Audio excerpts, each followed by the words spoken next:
بسم اللہ الرحمن الرحیم۔ السلام علیکم۔ میرا نام تہمینہ ہے۔ میں ایک عورت کے ساتھ کام کرتی تھی۔ اس کا نام ریحانہ تھا۔ آج وہ اس دنیا سے جا چکی تھی۔ انہوں نے مرنے سے پہلے ایک انوکھی خواہش کی تھی جس پر کوئی بھی عمل کرنے کو تیار نہیں تھا، پر وہ ان کی وصیت تھی۔ وہ کہتی تھی جب میں مر جاؤں تو میری قبر میں قرآن مجید رکھ دینا۔ اس کی کیا وجہ تھی یہ جان کر تو قدموں تلے سے زمین ہی نکل گئی، لیکن جب قرآن مجید نہ رکھا گیا تو قبرستان میں ایسا منظر پیش آیا کہ جو لوگ ان کو دفنا کر ابھی جانے ہی لگے تھے وہ واپس آ کر قبر کے آس پاس بیٹھ گئے اور سجدے میں گر گئے، کیونکہ وہاں پر اس قبر کے اندر سے ایک میں نے تو ہمیشہ سے ریحانہ باجی کو ہی اپنا سب کچھ سمجھا تھا۔ میں نہیں جانتی تھی کہ میرے ماں باپ کون تھے۔ آنکھ کھولی تو ریحانہ کو ہی دیکھا تھا۔ وہ مجھ سے زیادہ بڑی نہیں تھی، پر میں اسے باجی کہتی تھی۔ شاید وہ مجھ سے 8-9 سال بڑی تھی، لیکن بے حد خوبصورت تھی۔ جن دنوں میں نے ہوش سنبھالا ان دنوں وہ کسی استاد سے ڈانس سیکھ رہی تھی۔ یہ ایک بہت بڑا سا گھر تھا، یہاں بہت سارے کمرے تھے، لیکن مجھے سب سے چھپا کے رکھا جاتا تھا۔ میرا کام صرف ریحانہ باجی کے کام کرنا ہوتا تھا، ان کے سر میں تیل لگا دینا، ان کے پاؤں دبا دینا، ان کے میک اپ کے سامان کو ایک جگہ پہ رکھنا اور ان کا کمرہ صاف کرنا۔ اس کام کے مجھے مہینے کے مہینے پیسے بھی ملتے تھے، جبکہ مجھے سمجھ نہیں آتی تھی کہ یہ لوگ مجھے پیسے کیوں دیتے ہیں، کیونکہ میرا کھانا پینا رہنا سہنا سب یہیں پہ ہوتا تھا۔ یہاں پر اور بھی بہت ساری لڑکیاں کام کرتی تھیں اور وہ اپنے پرانے کپڑے مجھے دے دیتی تھیں۔ ایک دن تو ایک لڑکی میرے پاس آئی اور کہنے لگی کہ یہ میرے کپڑے لے لو، مجھے تو پورے نہیں آتے۔ میں نے کہا پر آپ کو پورے کیوں نہیں آتے؟ انہوں نے کہا ارے تو نہیں سمجھے گی، ہمارا وزن بہت جلدی بڑھتا ہے۔ میں نے کہا کہ کیوں، آپ لوگ تو کھانا بھی زیادہ نہیں کھاتے؟ تو اس بات پہ ہنسنے لگی اور وہاں سے چلی گئی۔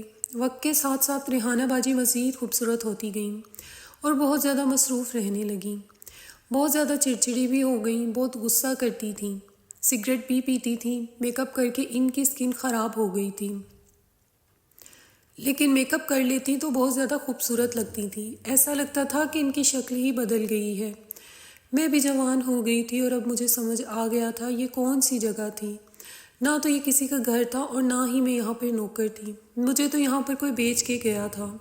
شاید وہ میرے اپنے ماں باپ ہی تھے، لیکن اس جگہ پر ایک بوڑھی عورت بھی تھی جو اس جگہ کو سنبھالتی تھی۔ وہ میرے ساتھ کافی اچھی تھی۔ اس نے مجھے یہ کبھی نہیں بتایا کہ مجھے کون چھوڑ کے گیا تھا۔ میں نے کہا کہ کیا وہ میرے ماں باپ تھے، تو وہ خاموش ہو جاتی تھی، کیونکہ اگر ایسا تھا تو پھر وہ کیسے ماں باپ رہے ہوں گے جو اپنی بیٹی کو ایک طوائف خانے پہ چھوڑ کے چلے گئے ہوں۔ جی ہاں، یہ طوائف خانہ ہی تھا اور اب ریحانہ باجی یہاں کی مالکن تھیں، اسی لیے وہ بہت زیادہ غصہ بھی کرتی تھیں۔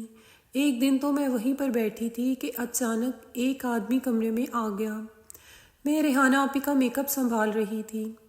ریحانہ باجی نے مجھے کہا کہ چلی جاؤ یہاں سے، تو میں یہ سمجھی کہ بس جلدی جلدی سامان اٹھا کر یہاں سے چلی جاتی ہوں، پر وہ اچانک سے بری طرح چلائیں اور انہوں نے کہا کہ جا رہی ہو یہاں سے؟ یہ نہیں، میں نے سوچا کہ پتہ نہیں مجھ سے کیا غلطی ہو گئی۔ انہوں نے مجھے وہاں سے بھیج تو دیا، لیکن میں پردے کے پیچھے چھپ گئی۔ اس آدمی نے کہا کہ ریحانہ اب تیرے اندر وہ پہلے والی بات نہیں رہی، لیکن ہمیں تو پتہ ہی نہیں تھا کہ تو نے دوسری ریحانہ تیار کر لی ہے۔ نام کیا ہے اس لڑکی کا؟ شاید وہ میرا ہی ذکر کر رہا تھا۔ ریحانہ نے کہا کہ نام بھی نہ لینا اس کا، دور رکھو اس سے سب سے۔ اس آدمی نے کہا کیوں، کہیں تیری بیٹی تو نہیں ہے؟ ارے تو ماں بھی بن چکی ہے، تبھی تو تیرا یہ حال ہو گیا ہے۔ ریحانہ نے کہا وہ میری بیٹی نہیں ہے، لیکن بہنوں جیسی ہے، بیٹیوں جیسی ہی ہے، اور میں اسے اس سب میں نہیں لانا چاہتی۔ میری آنکھوں میں آنسو آ گئے کہ ریحانہ باجی میرے لیے اتنا اچھا سوچتی تھیں، کیونکہ مجھے سمجھ آ چکی تھی یہاں پر کیا ہو رہا تھا۔ اس آدمی نے کہا کیوں، تجھے تو اسے فوراً اس سب میں لانا چاہیے تاکہ تیرے اس کوٹھے کی کمائی نہ رکے۔ اب یہاں کی کرتا دھرتا تو ہی ہے، تو نے ہی سب کا خیال کرنا ہے۔ ریحانہ نے کہا کہ خیال کرنے کا مطلب یہ نہیں کہ میں کسی معصوم کو آگ میں جھونک دوں۔ مجھے بھی نہ جانے کون یہاں چھوڑ گیا تھا، اس دن کو میں آج بھی کوستی ہوں، لیکن جو اپنے ساتھ ہوا ہو انسان دوسروں کے ساتھ نہیں کرتا۔ اس آدمی نے کہا بڑی بھولی ہے تو ریحانہ، دراصل انسان کے ساتھ جو ہوا ہوتا ہے نا، وہ دوسروں کے ساتھ وہی کرتا ہے۔ اس آدمی کی بات میں بہت گہرائی تھی، شاید وہ ٹھیک کہہ رہا تھا۔ ریحانہ نے اسے وہاں سے بھگا دیا۔ اس آدمی کی نظر مجھ پہ پڑ چکی تھی۔ یہاں پہ اب میں پہلے کی طرح چپ کے نہیں رہ سکتی تھی۔ آس پاس پھرتی تھی، لیکن رات ہوتے ہی میں اپنے کمرے میں چلی جاتی تھی یا پھر ریحانہ باجی کے کمرے میں ہی بیٹھی رہتی تھی۔ ان کے 2 کمرے تھے، ایک وہ کمرہ جہاں پر وہ تیار ہوتی تھیں اور تھوڑا بہت آرام کرتی تھیں، میں بھی اسی کمرے میں رہتی تھی، اور ایک کمرہ وہ تھا جہاں پہ اکثر آنا جانا لگا رہتا تھا۔ مجھے اس کمرے میں وہ جانے بھی نہیں دیتی تھی۔ ایک دن چلی گئی تو اندر جاتے ہی میرا جیسے سانس بند ہونے لگا تھا۔ سگریٹ کی اتنی بو آ رہی تھی تو وہاں پہ ایک پل کو بھی کھڑا نہ ہوا جا رہا تھا، اور کمرہ بھی بہت گندا تھا۔ بستر کی چادر الٹ پلٹ تھی، سامان ادھر ادھر گرا ہوا تھا، کھانے پینے کے برتن 3-4 دن سے وہیں پڑے تھے۔ مجھ سے تو اتنا کام نہ ہوتا تھا، اس لیے میں واپس آ گئی۔ ایک دن ریحانہ باجی مجھے اپنے پاس بلایا اور کہا کہ آج کل میری طبیعت بڑی خراب رہتی ہے، میں نے تم سے ایک ضروری بات کرنی ہے، تمہیں میری بات غور سے سننی ہوگی۔ میں نے کہا جی آپ بتائیں، میں غور سے سن رہی ہوں۔ کیا بات ہے؟ میں بھی پریشان ہو گئی کہ نہ جانے کیا بات کہنے لگی ہیں، کہیں سادمی کی بات تو نہیں مان لی، کیونکہ وہ تو ہمیشہ ہی بیمار رہتی تھیں، لیکن انہوں نے کبھی اپنی بیماری کے بارے میں کسی کو نہیں بتایا تھا، وہ سب کچھ خود ہی برداشت کر لیتی تھیں۔ میں تو یہی کہوں گی کہ بہت صبر والی عورت تھیں۔ انہوں نے کہا کہ دیکھو اب میں بیمار رہنے لگی ہوں، زیادہ دیر تک تمہیں بچا نہیں پاؤں گی، تم خود بھی نہیں بچ پاؤ گی، تمہیں میرے 2 کام کرنے ہیں، یوں سمجھ لو کہ وہ دونوں کام ہی میری آخری خواہش بھی ہیں اور مرنے کے بعد میری وصیت بھی۔ میں نے کہا کہ توبہ کرے باجی، آپ کو کیا ہو گیا جو آپ اس دنیا سے چلی جائیں گی؟ اچھی بلی تو ہے، خوبصورت جوان۔ اس نے کہا کہ نہیں، اب میں خوبصورت نہیں رہی اور جوان بھی نہیں رہی، اور بہت بیمار رہنے لگی ہوں۔ یہ وہ دلدل ہے جو آپ کے حسن بھی کھا جاتا ہے، آپ کی زندگی بھی، اور عزت کو تو بھول ہی جاؤ۔ خیر میری وہ 2 باتیں غور سے سن لو، تمہارے کام آئیں گی۔ میں نے کہا جی باجی کہیں۔ انہوں نے کہا پہلی بات یہ کہ تمہیں میرے مرنے کے بعد اس جگہ پہ واپس نہیں آنا۔ میں نے کہا کیا مطلب؟ پھر میں کہاں جاؤں گی؟ میرا تو کوئی بھی نہیں ہے۔ انہوں نے کہا کہ میں تمہیں ایک پتہ دے کے جاؤں گی، اس کو لکھ لو، تم وہاں چلی جانا، یہاں سے زیادہ دور نہیں ہے، وہاں پہ تمہیں ایک بلقیس نامی عورت ملے گی، اسے میرا بتا دینا، بس اس کے بعد وہ تم کو سنبھال لے گی، تمہارا بہت خیال کرے گی، اگر تمہاری کسی سے شادی کروا دے تو شادی بھی کر لینا۔ میں حیران تھی کہ ریحانہ باجی کس طرح کی باتیں کر رہی تھیں۔ انہوں نے کہا کہ دیکھو جس عورت کی شادی ہو جاتی ہے نا، وہ بہت اچھی رہ جاتی ہے، اور جن کی شادیاں نہیں ہوتی وہ ہمارے جیسی زندگی گزارنے پر مجبور ہو جاتی ہیں، اس لیے بس یوں سمجھو کہ بلقیس نامی عورت تمہاری زندگی میں دوسری ریحانہ ہوگی۔ جیسے تم میری بات مانتی ہو، تم نے اس کی بھی بات مان لینا۔ میں نے کہا کہ ٹھیک ہے، جیسا آپ کہیں گی ایسا ہی ہوگا۔ اس کے بعد انہوں نے مجھے اپنی دوسری خواہش اور وصیت بتائی، جو بہت زیادہ عجیب تھی۔ میں حیران رہ گئی اور سمجھ بھی گئی کہ وہ ایسا کیوں کرنا چاہتی ہیں، لیکن یہ کام تو بہت زیادہ مشکل تھا۔ انہوں نے کہا کہ تمہیں میرا یہ کام کرنا ہوگا۔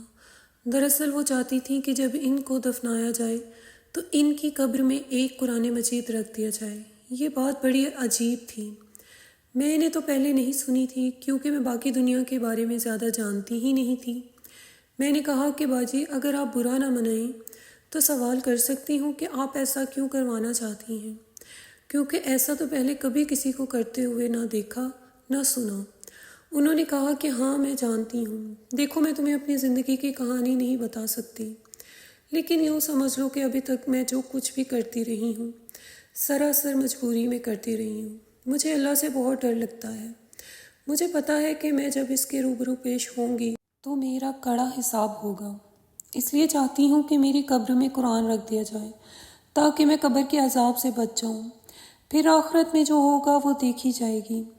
تمہیں میرا یہ کام کرنا ہوگا، تم ہی میرے سب سے زیادہ قریب ہو، یہ کام صرف تم کر سکتی ہو، تو میں سب کو بتانا ہوگا کہ یہ میری آخری خواہش ہے اور اس کو پورا کرنا ہوگا۔ میں نے ان کی بات سن لی، وہ مجھے بتاتے ہوئے رونے لگی۔ میں نے ان کو تسلی دی اور کہا کہ ٹھیک ہے۔ اس کے بعد ان کو کھانا کھلایا، دوائی دی، وہ سو گئیں۔ میں اس بارے میں سوچتی رہی۔ انہوں نے کہا تھا کہ اب یہ تمہاری ذمہ داری ہے اور تم نے اس پر عمل کرنا ہے۔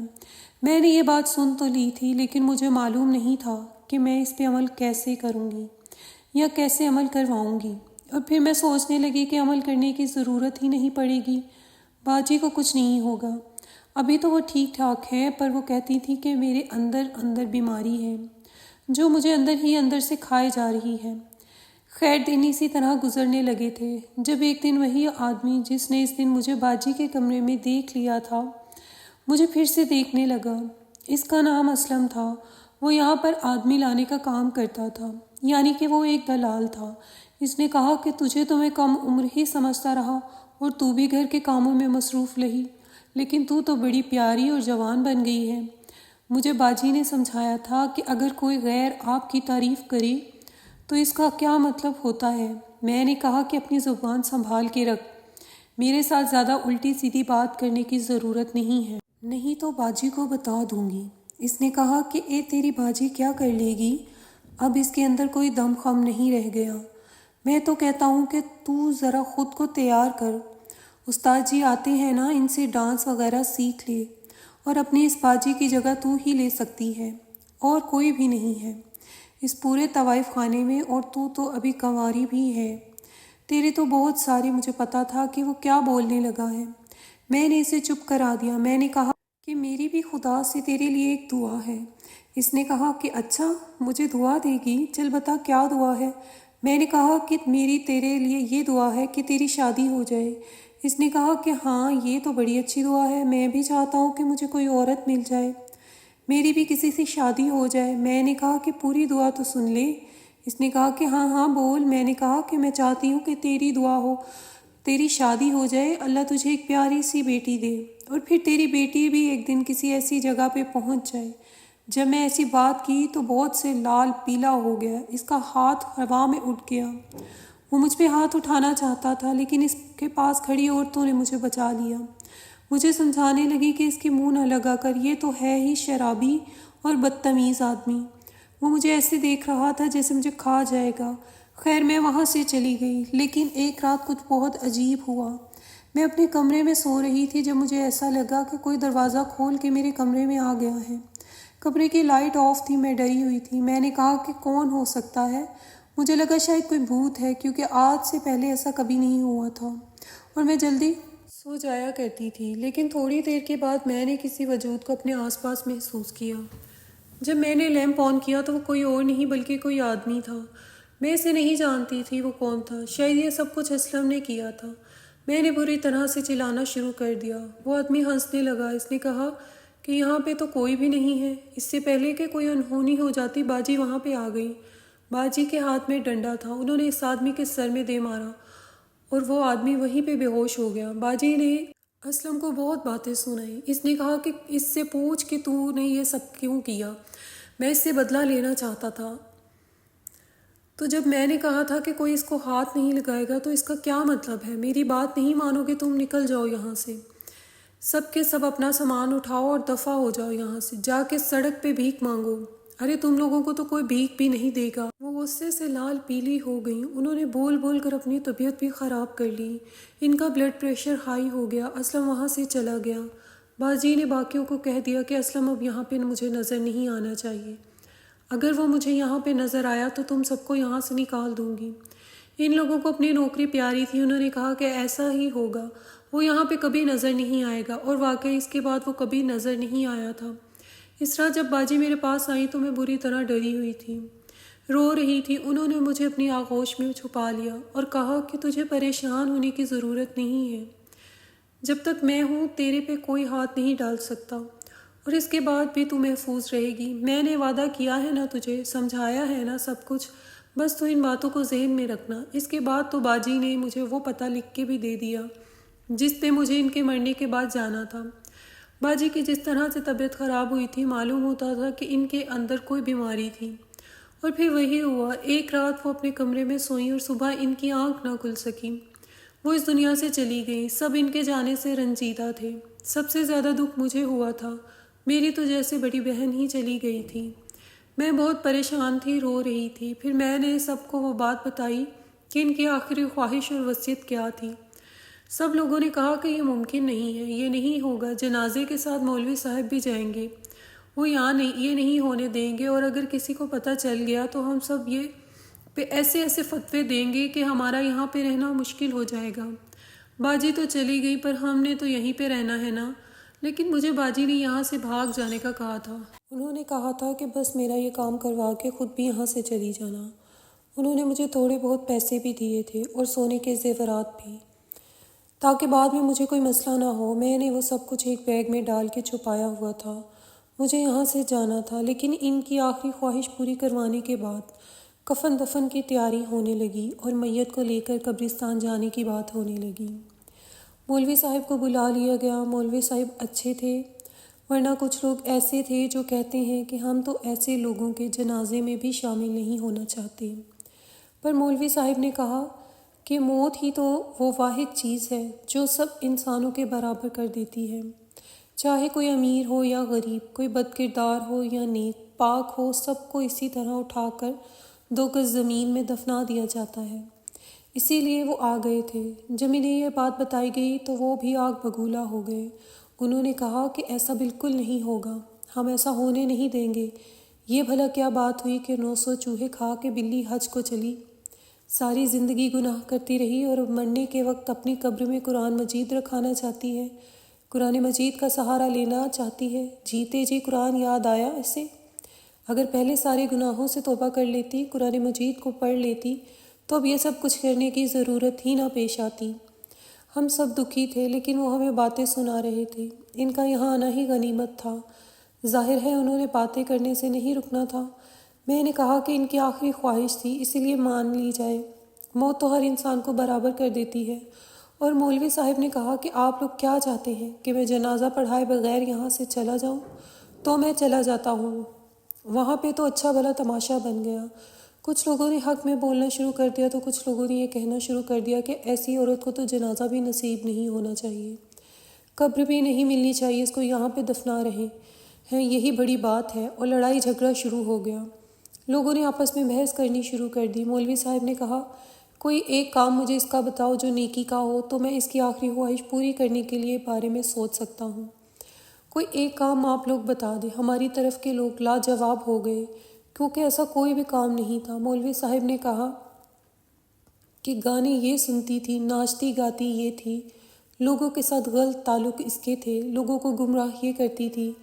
ایک طوائف کی زندگی میں کوئی نیک کام ہو ہی نہیں سکتا، کیونکہ جب وہ طوائف بن گئی تو وہ تو ہر طرح کی نیکی سے دور ہو گئی، اور اس کے تو شب و روز گناہ کرنے میں گزرتے ہیں۔ تو پھر اسے یہ وصیت کرنے سے پہلے سوچنا چاہیے تھا، اور اس کو کیا لگا تھا کہ ہم یہ سب آسانی سے ہونے دیں گے؟ اب تو ہم یہاں پر کھڑے رہیں گے جب تک قبر کا منہ بند نہیں ہوتا، ہم یہاں سے نہیں جائیں گے، کہیں آپ بھی اس میں قرآن مجید رکھ نہ دیں۔ ہماری پاک کتاب کو ایک طوائف کی قبر میں رکھنا چاہتے ہیں، یہ کوئی مذاق ہو رہا ہے؟ معاملہ تو خراب ہو گیا تھا۔ ہم لوگ نے سوچا تھا قاری صاحب چلے جائیں گے تو اس کے بعد ہم خود ہی قرآن مجید رکھ دیتے ہیں، لیکن اب تو وہ ہمارے سر پہ کھڑے تھے۔ انہوں نے کہا کہ میں تو بعد میں بھی نظر رکھوں گا، لیکن تم لوگ یہ نیچ کام نہ کر بیٹھو۔ ہم لوگ ریحانہ کے حامی تھے، سوچنے لگے کہ بیچاری کی آخری خواہش پوری نہیں ہوگی۔ قاری صاحب نے حکم دے دیا کہ جلد از جلد قبر کا منہ بند کر دیا جائے، اور ایسا ہی ہوا۔ ان لوگوں نے قبر کا منہ بند کر دیا۔ میں سوچ رہی تھی کہ باجی کتنی اچھی تھیں، ان کا اتنا حق تو بنتا تھا۔ میں ابھی سے شرمندہ ہو رہی تھی، کیونکہ میں نے ان سے وعدہ کیا تھا کہ میں ان کا یہ کام کروں گی۔